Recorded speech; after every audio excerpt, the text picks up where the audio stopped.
Many of those blamed on prescription painkillers, and local law enforcement and pharmacists are on board with battling this problem. While Alan's having a lot of fun out here in the snow, there are a few other adjustments that he's having a little trouble with. To some, it's a musical note that keeps rolling on. Now, board members are asking the Allen County Commissioners for extra funds so they can pay their employees. Now all Baker can do is sit, wait, and hope that the state will provide aid. I'm here at the Lima Veterans Memorial Civic Center where the Jefferson Awards are preparing to get underway. These scientists are now one step closer to figuring out what the sinkholes mean.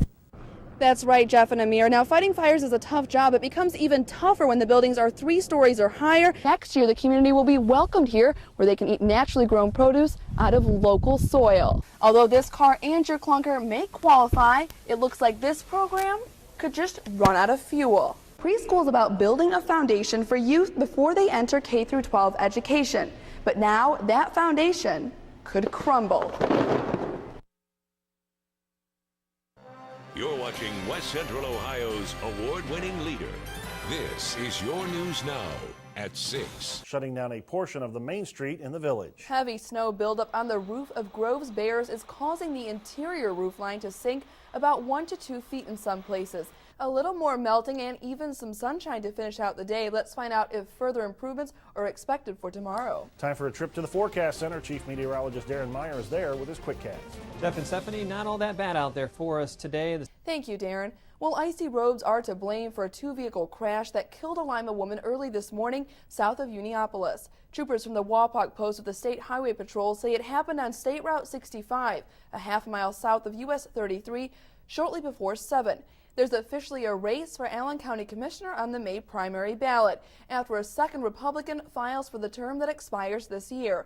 Longtime Allen County Fair Manager Jay Begg filing his petitions with the Allen County Board of Elections today. Another filing of interest, Democrat Connie Miller has filed for state representative in Allen County, giving incumbent Matt Huffman a fall opponent. Those two will be on the May ballot, then move on to November. Jay Gray has more from Vancouver. Jay?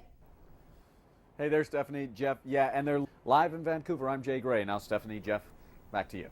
Jay, who are the athletes looking to medal in the half pipe for the U.S.? Yeah, it's interesting. After 2 big winter storms, the area is covered with snow. For many of us, it is just another February. For one young boy, it's the first white winter he has ever seen. He was amazed. He'd never seen this stuff. Maybe he'd seen some pictures. I'm not sure if he'd even seen pictures, but he had no idea what it was, and he wanted to get out and get in it. After surviving a 7-point magnitude earthquake in Haiti, 8-year-old Alan is now adjusting well to life in Lima. What do you enjoy the most? Play with the snow. As a young child, playing is a high priority for Alan, and here in Lima, he is finding new ways to have fun. He went sledding yesterday with his daddy, and they had a good time, and he didn't want to come in. Dad took a couple hits for the home team, but that's okay. My body's okay today, and we had a great time together. While Alan's having a lot of fun out here in the snow, there are a few other adjustments that he's having a little trouble with. When he gets sad, he doesn't really know how to express what he's feeling. And so that's a little hard for us. Alan has not always opened up, especially, I mean, the stone face comes in. He doesn't really let us in yet to know what that's like. We really haven't discussed the earthquake, haven't discussed the relationship with the people that he's lost.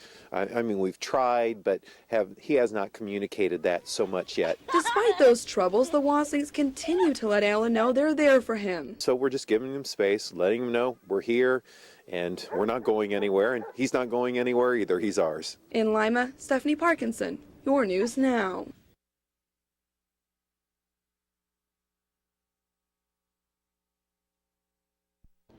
Aboard the Pride of Michigan, these Naval Sea Cadets get some of the most hands-on training available. As a response, all ahead 2/3. Very well.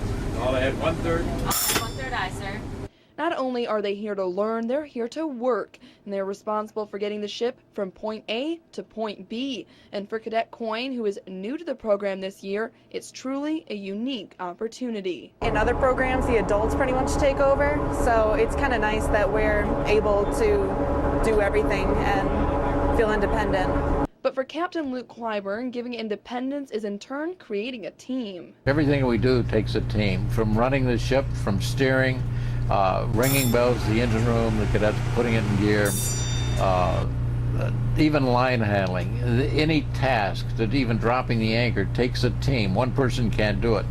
While Captain Clyburn is here to teach the cadets, this program also allows for new discovery. Our main work on the lakes has been in the ancient history of the Great Lakes, working on land bridges, working on underwater forest, looking for evidence of culture that would have existed some 10,000 years ago. The Sea Cadets get to do a little bit of everything aboard the Pride of Michigan, including getting their feet wet. Right now they're gearing up to go down for a dive.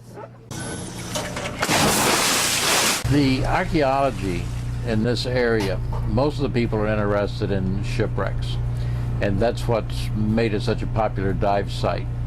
We're looking, and we've kind of involved into a part of the history that goes back as much as 10,000 years, because the Great Lakes weren't like we see them today.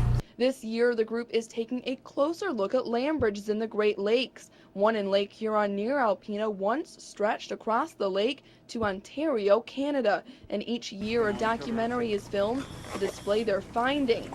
Immerse it a little bit at a time. And the experiences provide an outlet to determining a future career path for the cadets. It's important to get the young people in, get them educated, get them interested. Then it gives them the ability to make a career choice that really will enhance their future. For leading Petty Officer Allen, this program has inspired a career in the military. I came in the Sea Cadets not knowing what I was going to do later in life. I didn't know I was going to go in the military, but now I know exactly where my life is going. I plan to go to the Naval Academy next summer. I'm planning to make a military career for myself. Reporting on Lake Huron, Stephanie Parkinson, Channel 11 News.